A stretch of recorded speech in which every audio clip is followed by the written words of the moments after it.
Marks तर मिळतील, don't worry. Calculation करायला पाहिजे होते. I accept that fact.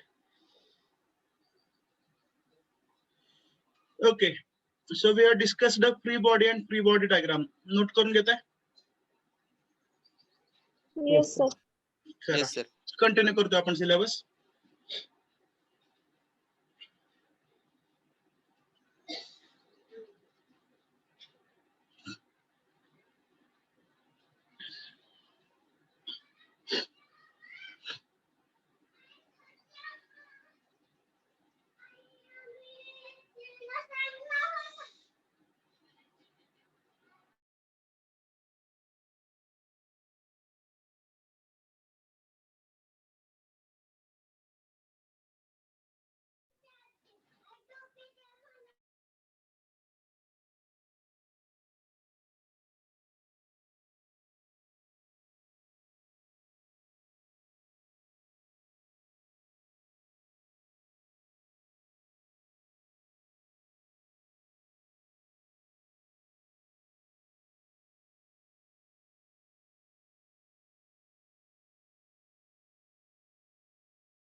हे एक्सप्लेन करायची गरज आहे का पुन्हा एकदा? फ्री बॉडी आणि free body diagram. No sir. No sir. गरज नाही, ऑलरेडी शिकवलेलं आहे, फक्त नोट करायचं राहिलं होतं, बरोबर ना?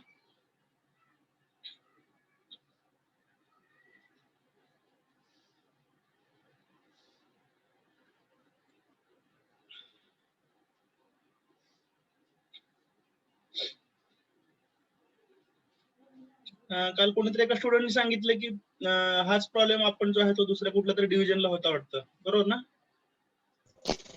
नाही सर, नोटीस पडली होती असं सांगितलं. म्हणजे नोटीस आली होती की क्वेश्चन जर चुकला असेल तर मग कोणतं पण ऑप्शन सिलेक्ट करून सबमिट करा असं. ठीक आहे, ठीक आहे. नोटीस आली होती तशी. ओके.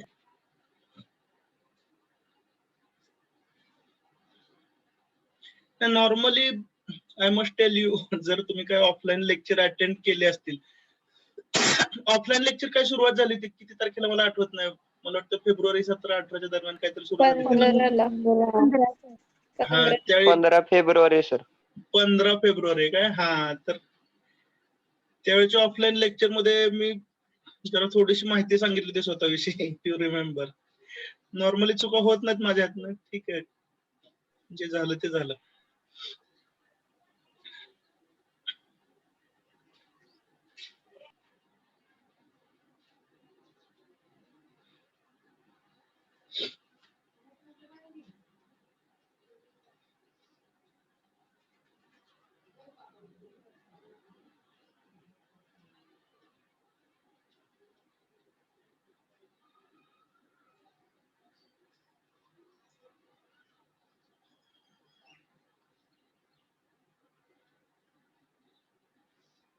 ज्यावेळी रेग्युलर आपले पेपर वगैरे चेक होतात त्यावेळी तुम्हाला सांगतो, म्हणजे पेपर तपासतात, क्वेश्चन वाईज, सब क्वेश्चन वाईज मार्क टाकतात वगैरे.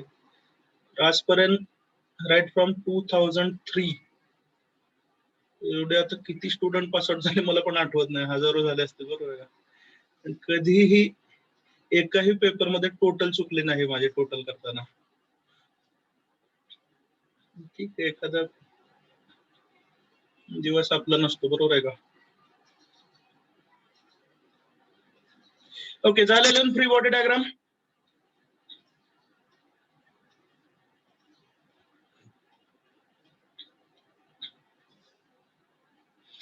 Is it over? Yes, sir. Okay. So we have understood that free body means a body which is isolated from its supports. म्हणजे हे जर तुम्ही एक्झाम्पल घेतलं तर याच्यामधला फिक्स्ड सपोर्ट, हिंज्ड सपोर्ट आणि roller support हे जर तुम्ही रिमूव्ह केले तर जी काय बीम राहते त्याला आपण म्हणतो फ्री बॉडी. आणि त्या बीम वरती ऍक्ट होणारे ऍक्टिव्ह फोर्सेस आणि रिएक्टिव्ह फोर्सेस दोन्ही जर दाखवले तर त्याला आपण म्हणतो free body diagram. Free body diagram आपण अनेक वेळा काढलेला आहे सपोर्ट रिएक्शनचे प्रॉब्लेम सोडवताना. Do you remember that? Yes, sir. Okay, write down use of free body diagram. तर फ्री बॉडी डायग्रामचा उपयोग आपण कशासाठी करतो? प्रॉब्लेम सिम्प्लिफाय करणं आणि रिएक्टिव्ह फोर्सेस कॅल्क्युलेट करणं. म्हणजे फोर्स सिस्टीमचं अनालिसिस जर करायचं असेल तर आपण काय करतो? त्या बीमची किंवा त्या स्ट्रक्चरची किंवा त्या इलेमेंटची फ्री बॉडी डायग्राम काढतो ज्याच्यामध्ये ऍक्टिव्ह आणि रिएक्टिव्ह फोर्सेस दाखवतात. This is the use of free body diagram.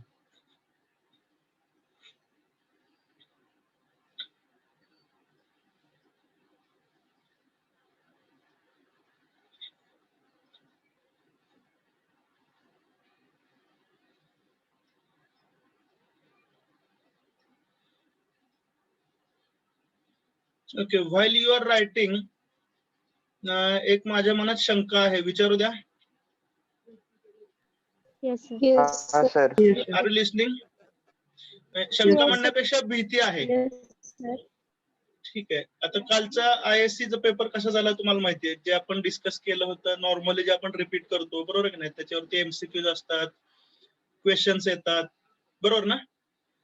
आपण ते सॉल्व्ह करतो आणि उत्तर देतो वगैरे वगैरे, बरोबर आहे का? Do you feel that it is easier than the traditional exam?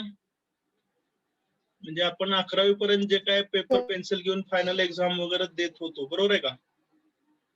परीक्षा हॉलमध्ये बसून, त्यापेक्षा हे सगळं चाललंय, हे सोपं चाललंय असं वाटतं आपल्याला? Yes, sir. डेफिनेटली सोपं चाललंय का नाही? म्हणजे अजून सुद्धा आपण म्हणजे मेजॉरिटी स्टुडंट्स विषयी बोलतोय मी. एक ठराविक अपवाद आहेत जे खूप सिन्सिअरली काम करतायत आणि त्यांना ऑनलाईन ऑफलाईन काहीच फरक पडत नाहीत, असे प्रामाणिक लोक डेफिनेटली आहेत. त्यांच्याविषयी मी बोलत नाही, एक जनरल ह्युमन टेंडन्सी जे आहे त्याच्याविषयी मी बोलतोय. ओके, तर कधी कधी मला अशी शंका वाटते की ठीक आहे आपण एखादी गोष्ट शिकवतो, प्रामाणिकपणे शिकवतो, स्टुडंट ऐकतात, बरोबर आहे की नाही? पण जसं ऑफलाईन एक्झामिनेशन मध्ये कस लागतो तसा ऑनलाईन मध्ये लागत नाही. Do you agree or not? Yes, sir. Yes sir. Agree. कधी कधी मला अशी भीती वाटते की जर समजा मे महिन्यापर्यंत ही सगळी सिच्युएशन नॉर्मलच झाली, गृहीत धरा आता मार्च चालू आहे ना, 1-1.5 महिन्यात जर सगळी सिच्युएशन नॉर्मलच झाली आणि टेस्ट जर आपले किंवा फायनल युनिव्हर्सिटी एक्झाम जर ऑफलाईन घ्यायचं ठरलं तर काय होईल? Can you imagine?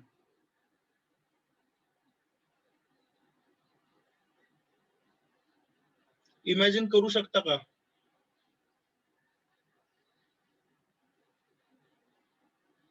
तसं काय होईल असं वाटत नाही. तसं होत नाही सर. तसं होत नाही का बरं? तसं होतच नाही सर, बरोबर. नाही सर, त्यामुळे तसं होणारच नाही. नाही तसं सध्या ती नाही, सिच्युएशनच नाही सर. नाही झालं तर काय होईल असं मनात भीती वाटत नाही का? म्हणजे मी देऊन यायचं तुम्ही exam. शिकवतायत की सर. मग एक्झाम द्यायला लागेल. एक मिनिट ऐका ना. होऊनच द्यायचं नाही sir. So please once again increase your involvement. हे ज्यांच्याविषयी बोलतोय त्यांना माहिती आहे, जे ऑलरेडी इन्व्हॉल्ड आहेत त्यांना काय फरक पडणार नाही. म्हणजे थोडस कॅज्युअली घेतात त्यांना मात्र हा मेसेज आहे. Okay, right on. Next, Lami's theorem. Lami's theorem आपल्याला माहिती आहे की हे कशासाठी वापरतात? To find out the magnitude of different forces. Lami's theorem आपल्याला काय सांगतं? If there are 3 concurrent forces, हे 3 concurrent forces असतील जे एकाच पॉइंट मधून पास होतात, तर त्यांच्यामध्ये कुठल्याही फोर्सचं मॅग्निट्यूड जे आहे हे कुणाला प्रोपोर्शनल आहे? Sine of the angle between other 2 forces. Sir हे लिहून घेतलंय. हा सर. लिहिलेलं आहे ना? हा सर. तर घेतलेली म्हणे. ओके ओके, म्हणजे याचं एक्सप्लेनेशन चालू करू द्या आता. Okay, Yes, sir. नाव प्लीज लिसन. हा, याचं डिस्कशन आणि प्रूफ आता मी चालू करतोय. आता काय लिहू नका. याच्यामध्ये बघा, suppose F1 is first force and let alpha is the angle between F2 and F3. F2 is the second force. Let beta is the angle between other two forces F1 and F3. And F3 ha third force आहे, whereas gamma is the angle between other two forces F1 and F2. तर लॅमिस theorem आपल्याला काय सांगतं? F1 is proportional to sin alpha, F2 is proportional to sin beta, and F3 is proportional to sin gamma. हे सगळं जर एकत्र केलं तर फायनल स्टेटमेंट काय तर लॅमिस थेरमचं F1 upon sin alpha is equal to F2 upon sin beta is equal to F3 upon sin gamma. म्हणजे बघा, फोर्स F1 जो आहे हा कुणाला प्रोपोर्शनल आहे?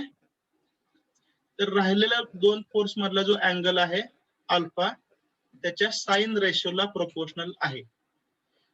Is that clear? Similarly F2 हा साइन बीटाला प्रोपोर्शनल आहे, F3 हा साइन गॅमाला प्रोपोर्शनल आहे. थेरमचा अर्थ लक्षात आलाय? Yes sir. Okay, shall I continue? Yes sir.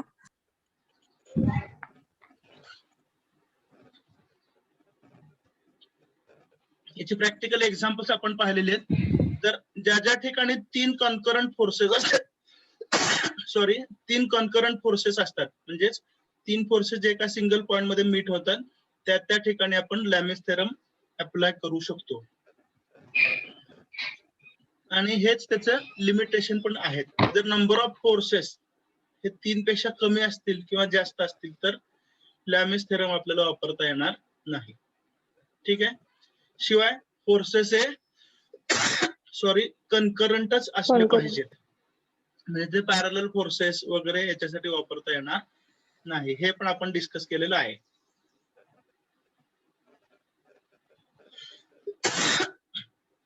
आता लॅमिस थेरम सोडवण्याच्या कंडिशन्स हे आपण प्रॉब्लेमच्या वेळी डिस्कस करूया. तर हे जर प्रूव्ह करायचं असेल तर हे बघा, या स्लाइड वरती पुन्हा एकदा स्टेटमेंट दाखवलेलं आहे तेच. आता आपल्याला काय प्रूव्ह करायचंय? लॅमिस थेरम प्रूव्ह करायचंय. स्टेटमेंट पुन्हा एकदा वाचा.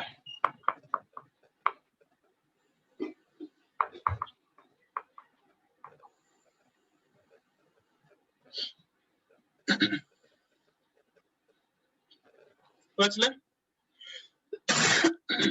Yes sir. बघा, नोटेशनला F1, F2, F3 म्हणा, PQR म्हणा, काय फरक पडत नाही.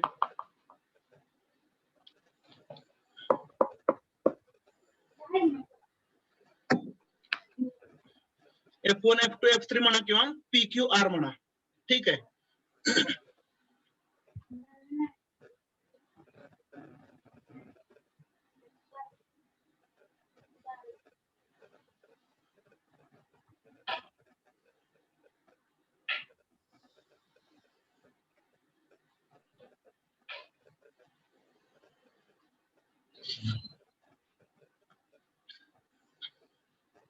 See, now we want to prove Lami's theorem. So here we consider that there are 3 concurrent forces. Which are they? First is force P, other is Q, and the third force is R.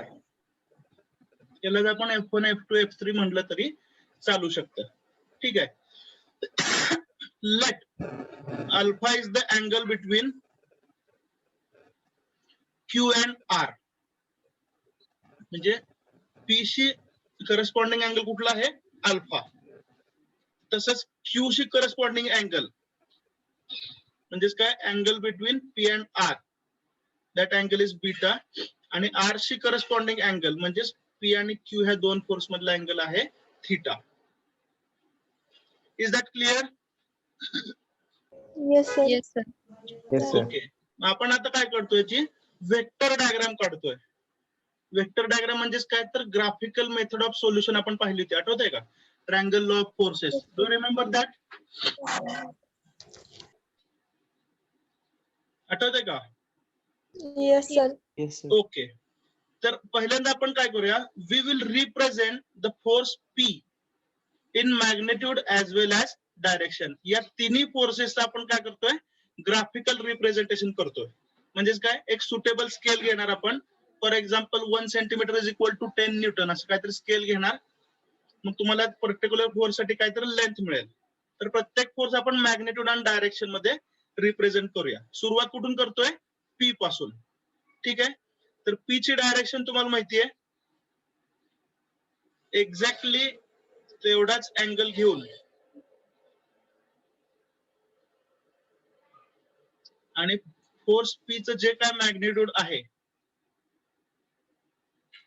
त्याला proportionate length घेऊन we can represent the vector P और force P. हा पहिला कोण दाखवला force, आपण P दाखवला. Any doubt till now? No sir. No. Similarly आता काय करायचंय, तर ज्या ठिकाणी फोर्स P संपलेला आहे तिथून काय दाखवायचं आपल्याला, फोर्स Q दाखवायचा आहे. तर Q चा जेवढा अँगल आहे तेवढाच अँगल घेऊन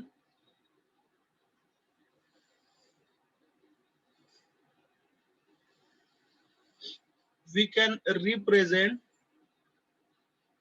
the vector Q. ठीक आहे. जेवढं Q चं मॅग्निट्यूड आहे आपण सिलेक्ट केलेल्या स्केल नुसार ठराविक लेंथ आपण घेणार आणि ही सेकंड लाईन काय रिप्रेझेंट करेल, force Q. Shall I continue? Yes sir. In the same way आता R हा काय व्हर्टिकल फोर्स आहे, बरोबर आहे का? तर त्याला पॅरलल किंवा त्याचा जेवढा अँगल आहे तो मेंटेन करून वी कॅन रिप्रेझेंट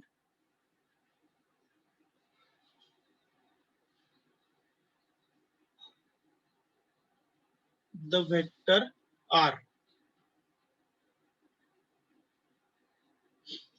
आणि आपल्याला मिळाले ट्रायंगल. बरोबर आहे. तर ट्रायंगल लॉ ऑफ फोर्स आपल्याला काय सांगतो की जर P ह्या वेक्टरचा स्टार्टिंग पॉइंट आणि R ह्या वेक्टरचा एंड पॉइंट हे जर कोइन्साइड होत असतील, हे जे सर्कल मी आता इथं काढलंय, लक्ष आहे सगळ्यांचं इथं, तर P चा स्टार्टिंग पॉइंट आणि R चा end point they meet each other.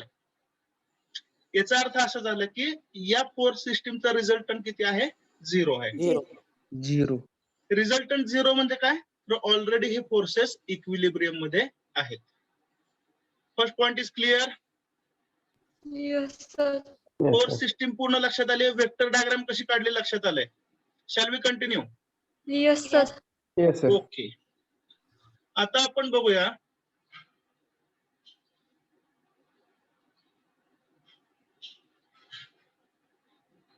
आता उजवीकडे जी प्रिंटेड डायग्राम आहे ती पहा. एक आता पुन्हा एकदा सांगा, ही जी डायग्राम दिसते तुम्हाला आता त्याच्यामध्ये वेक्टर P कुठला आहे सांगा. हा P आहे, बरोबर आहे का? Yes sir. ओके. Q कुठला आहे, डावीकडचा. आणि जो व्हर्टिकल वेक्टर आहे तो कोण आहे, R आहे. Okay. Now alpha is the angle between which two vectors. Q and R. Alpha जो अँगल आहे हा कोणामधला अँगल आहे, Q Q आणि and R मधला आहे. ठीक आहे. तर Q कुठे आहे आपला, इथे आहे, आणि R इथे आहे. ह्या दोघांमधला अँगल जो आहे हा अँगल अल्फा आहे. Yes or no? Yes sir. Yes sir. Now if this is angle alpha,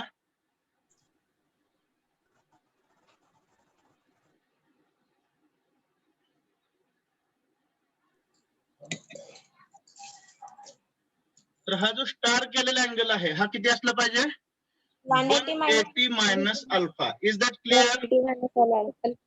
Yes, sir. बघा पहिल्यापासून सांगतो एका मिनिटात काय काय आहे. पी क्यू आर हे 3 कन्करंट फोर्सेस आहेत जे इक्विलिब्रियम मध्ये आहेत. ठीक आहे. त्यांच्यामधले अँगल्स अल्फा बीटा आणि थीटा आहेत. ठीक आहे. त्यांची वेक्टर डायग्राम काढली. त्या वेक्टर डायग्राम मध्ये असं लक्षात आलं की हा अँगल जर अल्फा असेल तर त्याच्या शेजारचा हा अँगल स्टार म्हणजेच काय 180 मायनस अल्फा आहे. सिमिलरली इथला अँगल असेल 180 मायनस बीटा आणि इथला अँगल असेल 180 minus theta. Any doubt till now? No sir. We'll continue then.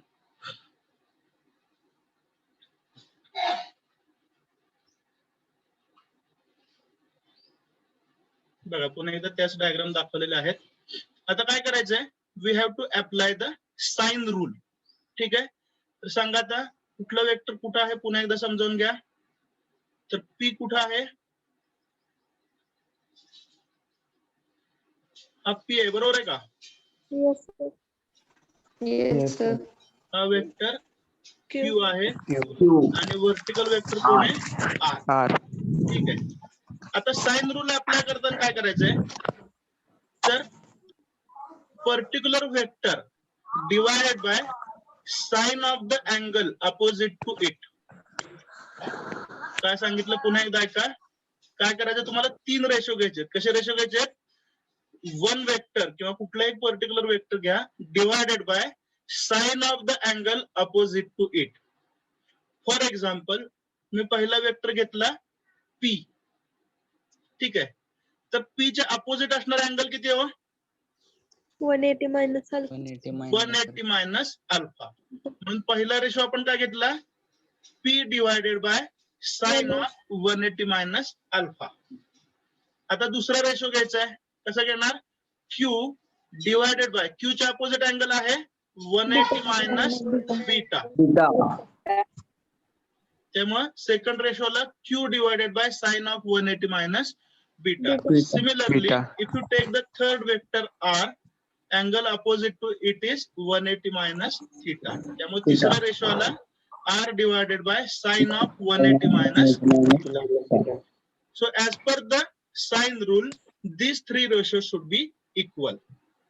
म्हणजे बघा p divided by sin of 180 minus alpha is equal to q divided by sin of 180 minus beta, which is also equal to r divided by sin of 180 minus theta. ठीक आहे. तर sin 180 minus alpha म्हणजेच काय असेल? sin alpha. sin 180 minus beta म्हणजेच काय असेल? sin beta. आणि sin 180 minus theta असेल sin theta. त्यामुळे अल्टिमेटली इथं काय मिळालं तुम्हाला? p by sin alpha is equal to q by sin beta is equal to r divided by sin theta. किंवा त्याला आपण काय म्हणत होतो? F1 upon sin alpha. बरोबर ना? Yes sir. F1 upon sin alpha is equal to F2 upon sin beta is equal to F3 upon sin theta. Notation कुठलंही वापरा, मेथड ही सेम असेल. आणि अल्टिमेटली आपल्याला काय मिळालं? We got the Lami's theorem. Understood? Yes sir. हे proof लिहून घेता लॅमीज थेरमचं? Yes sir. ओके, घ्या इथून लिहून.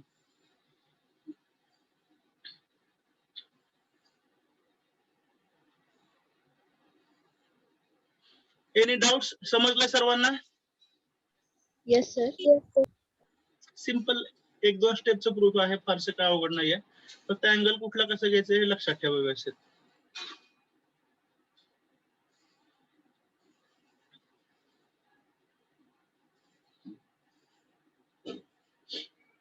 ऍक्च्युली याच्यावरचे न्यूमरिकल घ्यायसाठी मी 3 दिवस वाट पाहतो लॅमेज थेरमचे.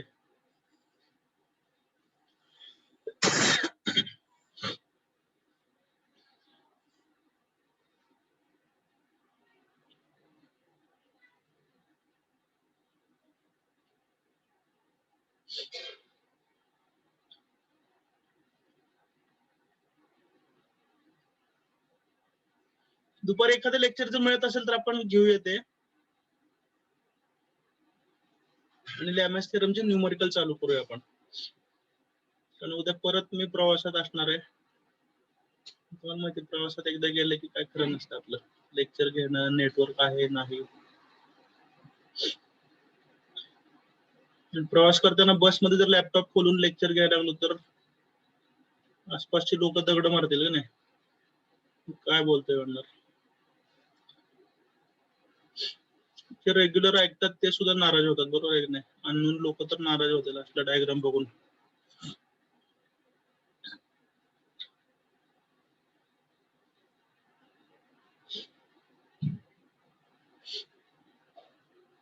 तरी पण माझी इच्छा आहे एकदा चालू प्रवासात लेक्चर ऑनलाईन बघू. ऑनलाईन मध्ये माहित नाही आता पण असं कोणी घेतलंय का नाही.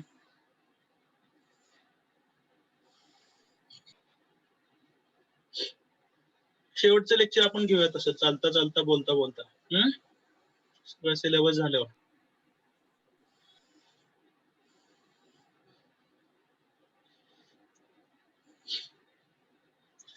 दोन चॅप्टर कम्प्लीट कुठल्या कुठल्या सब्जेक्ट झालेत. बेसिक मेकॅनिकल, बेसिक मेकॅनिकलचे 2 झाले. Very good. अजून फिजिक्स, इंजिनिअरिंग, फिजिक्सचे पण 2 झालेत. ओके. इपी कशाचे. मॅथ्सचे पण नियर अबाउट झालेत. फिजिक्स पण मॅथ्सचं झालं. पण 2 लेक्चर मॅथ पण होत आलंय. पण झालं. तर आज आपण अजून एक लेक्चर घेऊया कोणाच तरी. आणि उद्या आपलं परवा दिवशी सेकंड चॅप्टर संपून जाईल. UHV चा पण संपत आहे. ओके. आपलं परवा दिवशी संपेल सेकंड चॅप्टर. म्हणजे ठीक आहे, कव्हरेज आपलं बऱ्यापैकी आहे. And you know about the amount of practice we are doing. Practice आपण बऱ्यापैकी घेत आहोत. कुठेही म्हणजे एखादा प्रॉब्लेम सांगितला आणि पुढे गेलो असं केलं नाही आपण. We are trying to ensure good understanding.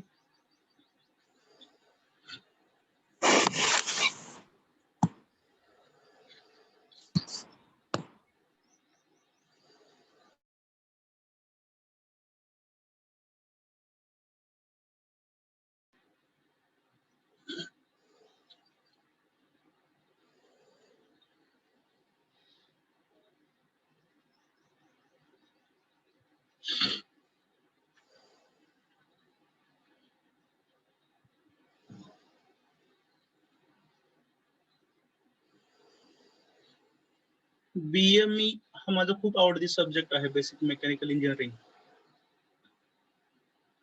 जवळपास 2005 पासून मी शिकवतोय तो.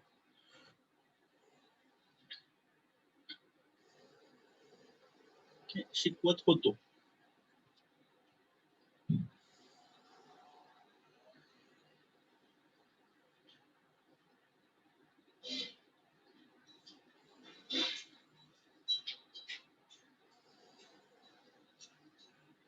But still I am a fan of Gadade sir. Gadade sir खूप छान एकाच टोन मध्ये व्यवस्थित बोलतात.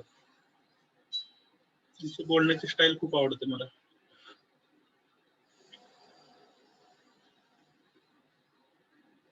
एकदम युनिफॉर्म वेलॉसिटी का नाही.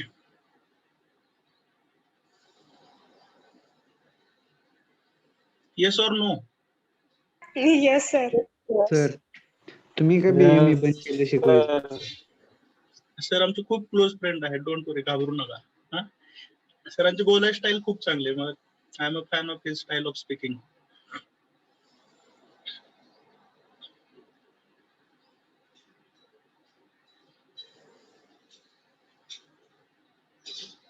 झालं. डायग्राम काढले. Yes sir. Yes, sir.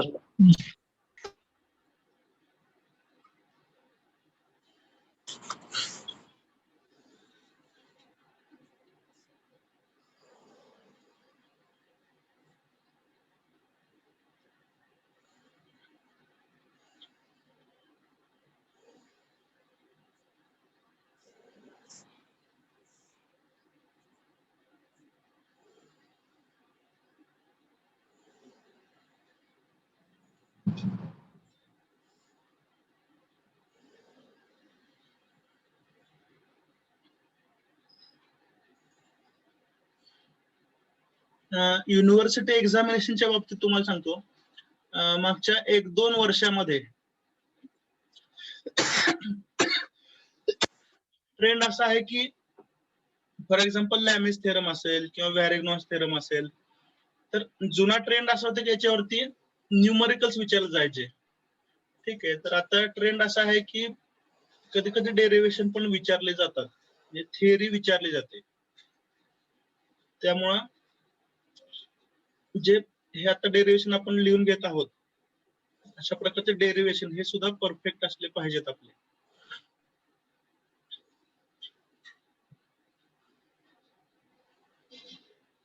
जो वेळ आहे तो पूर्णपणे युटिलाइज करा. Please don't waste the time.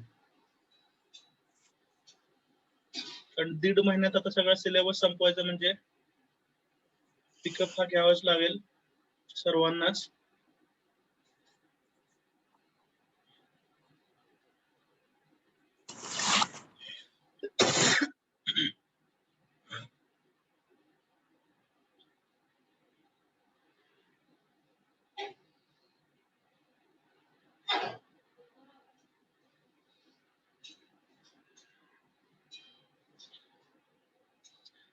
Assignment म्हणून काय करा, तुम्ही नोट करून घेताय. Yes sir. चॅप्टर 1 च्या असाइनमेंट मध्ये काय करा, रिझोल्युशनचे कुठलेही 2 प्रॉब्लेम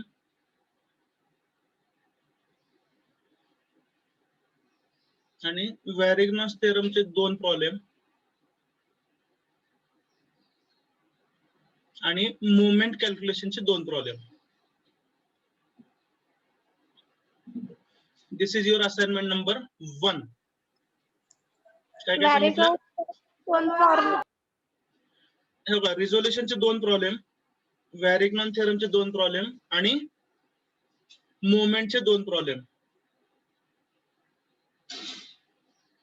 आपले जे सर्व पीपीटी वगैरे आहेत किंवा नोट्स तुम्हाला दिलेले आहेत किंवा लेक्चर, याच्यामध्ये जे तुम्हाला योग्य वाटतात ते टोटल 6 प्रॉब्लेम झाले. बरोबर आहे का?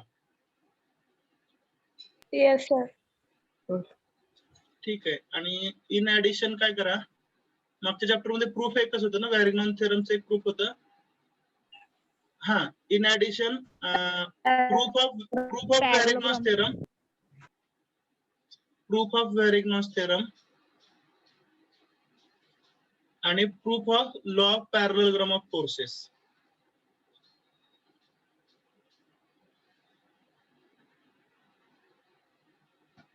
एवढं असाइनमेंट कम्प्लीट करा. संडे पर्यंत होऊ शकेल मला वाटतं, आज बुधवार आहे ना.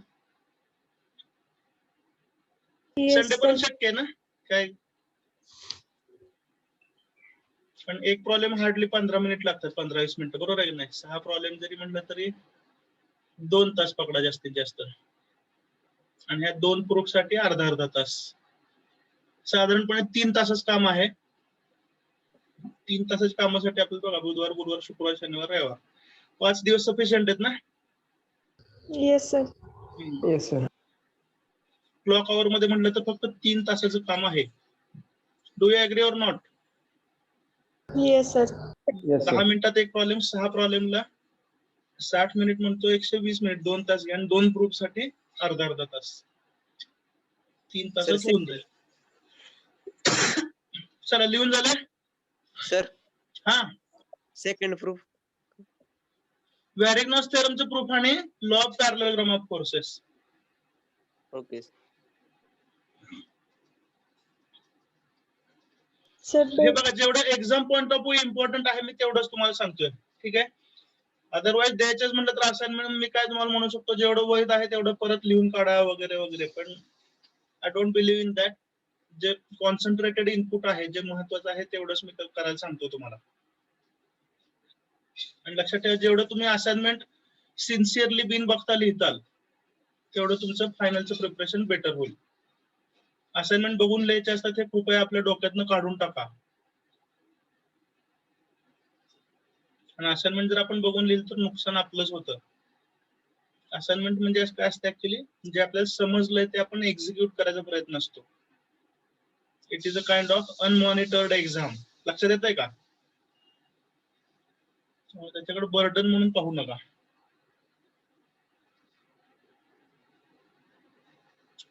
Okay, shall we start the problems on Lami's theorem? Yes, sir. Okay, write down the problem. याची डायग्राम काढून घ्या.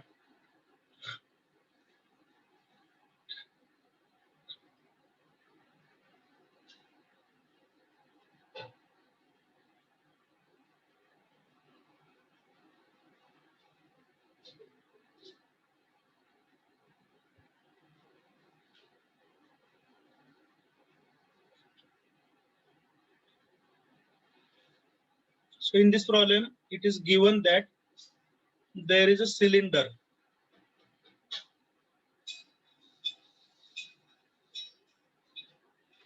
सिलेंडर असा सर्क्युलर का दिसतो? बघा, हा असा सिलेंडर असेल आणि या सिलेंडरला आपण असं जर कट घेतलं तर तो कसं दिसणार आहे? सर्क्युलर. लक्षात येतंय का? तर तो सिलेंडर आहे आणि तो असा 2 चॅनल मध्ये रेस्ट केलेला आहे. 2 सपोर्ट मध्ये रेस्ट केलेला आहे थोडक्यात. You understood the problem? काय सांगितलं लक्षात आलं? Yes sir.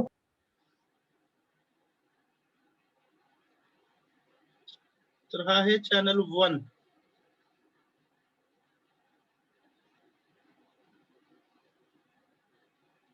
हा आहे चॅनल 2. या 2 चॅनल मध्ये सिलेंडर असा प्लेस केलेला आहे.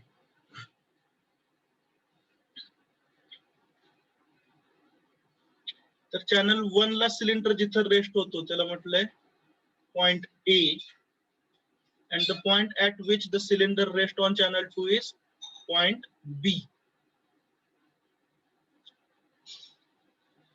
ठीक आहे. ठीक आहे, डायग्राम होते तुमची. आता एक्सप्लेन व्हायचं तर अवघडच आहे.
The numericals on Lami's theorem, they are really simple. The only one requirement is that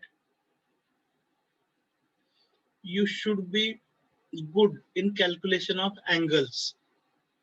तुम्हाला जर अँगल व्यवस्थित कॅल्क्युलेट करता येत असतील तर लॅमिस थेरम वरचे प्रॉब्लेम हे तुम्ही सहजासहजी सॉल्व्ह करू शकता.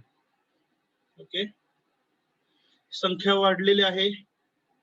पाहुणे लोक आलेले आहेत, लेक्चर मध्ये जॉईन झालेले आहेत, काही लोक अटेंडन्स साठी.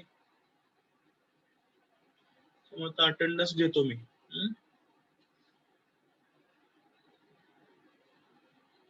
प्रमुख पाहुण्यांच्या उपस्थितीत अटेंडन्स घेऊ आपण.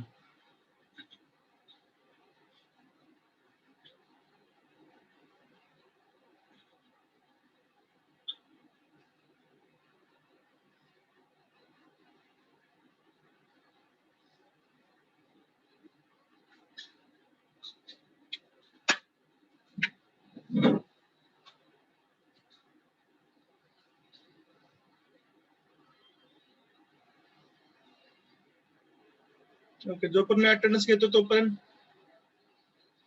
बघा, याच्यामध्ये लॅमिस थेरम कसा अप्लाय करता येईल याचा विचार करा.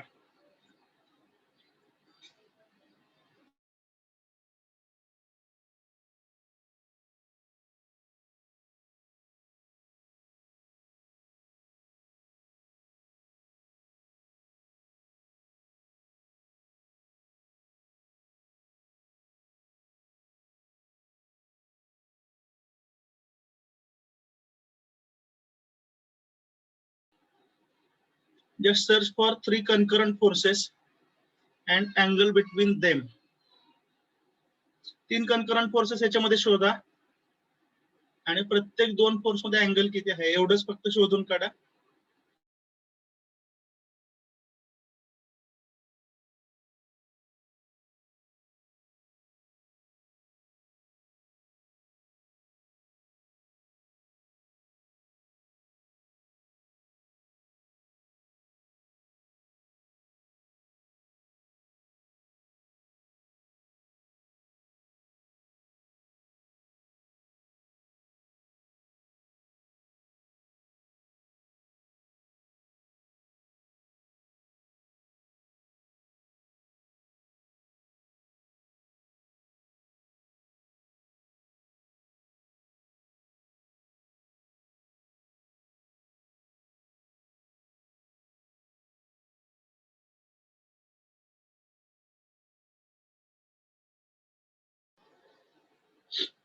रोहित गायकवाड आहेत काय?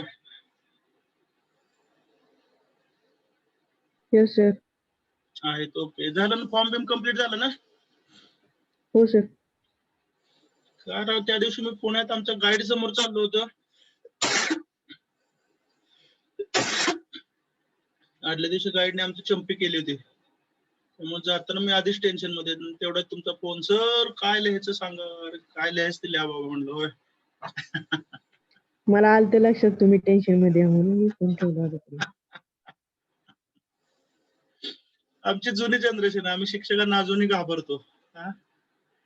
तुम्ही जरा ऍडव्हान्स्ड जनरेशन आहात.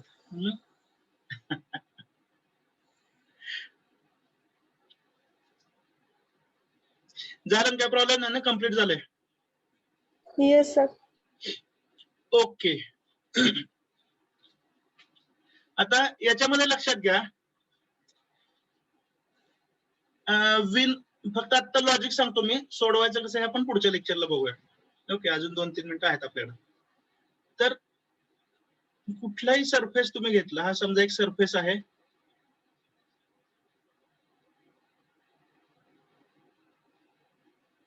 याच्यावरती समजा आपण एक सिलेंडर ठेवला. ठीक आहे. तर इन जनरल 2 फोर्सेस ऍक्ट होतात. पहिला फोर्स म्हणजे काय असतो? Weight of the object W. हे तर आपल्याला माहिती आहे, बऱ्याच वेळा आपण डिस्कस केलंय. आणि दुसरा फोर्स म्हणजे काय असतो? Reaction. Normal reaction offered by the surface. ठीक आहे. तर नॉर्मल याचा अर्थ काय? परपेंडिक्युलर. ठीक आहे. बऱ्याच लोकांचा नॉर्मल ऍबनॉर्मल अशा अर्थ घेतात. तर नॉर्मल मीन्स असल्या नॉर्मल ऍबनॉर्मल नाही. Normal means perpendicular. ठीक आहे. तर हा जो सरफेस आहे त्याला परपेंडिक्युलर हा रिएक्टिव्ह फोर्स असतो. Is that clear? मग आता बघा,